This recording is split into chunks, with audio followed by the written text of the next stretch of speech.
For decades, Iran has endured relentless pressure from the constant threat of war with Israel, assassination attempts against high-ranking officials, and crushing international sanctions. Two massive waves of unrest following the death of Mahsa Amini. Time and again, the regime in Tehran has been shaken, but it has always managed to survive. As 2026 approaches, however, a new and far more dangerous threat has emerged. This time, it is not missiles or military strikes, but the collapse of Iran's own currency.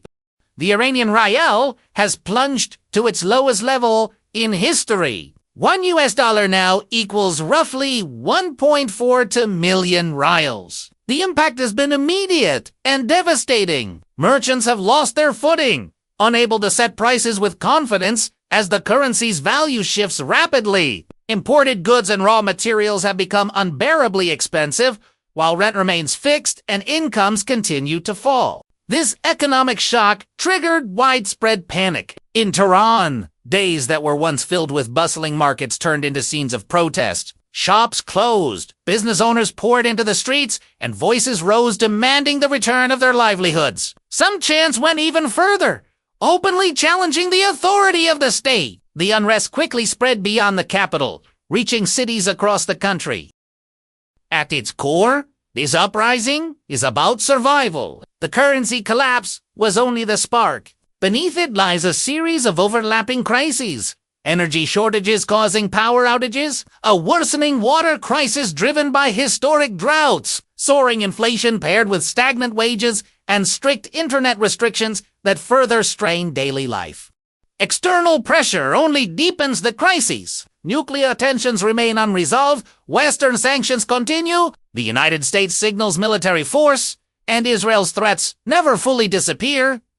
Iran appears trapped, unable to breathe. Unlike previous protests, this wave cuts directly into the basics of everyday life so deeply that even political elites are beginning to feel exposed.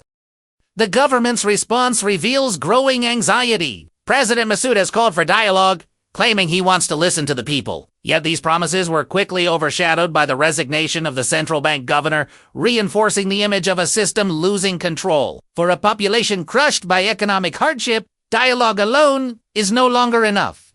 Meanwhile, Supreme Leader Ayatollah Ali Khamenei has chosen silence. This marks a sharp contrast to past reactions, when protests were often dismissed as foreign interference. This time, his quiet stance suggests awareness that a single wrong statement could ignite even greater outrage. Is this crisis enough to bring down the regime? For now, the answer is no. There is no clear alternative leadership. Coordination between cities remains weak, and the state still controls the streets. History shows that governments rarely fall from a single crisis, they collapse when everything breaks at once. What is undeniable is that this moment has already changed something fundamental. Ordinary Iranians are asking questions long avoided for decades, while panic spreads among the ruling elite. As internal tensions rise, U.S. warships move toward the Strait of Hormuz, and Israel once again prepares for conflict. The question now hanging in the air is stark. Will the coming days drag West Asia into another major war, or will economic collapse itself become the force that reshapes Iran's future?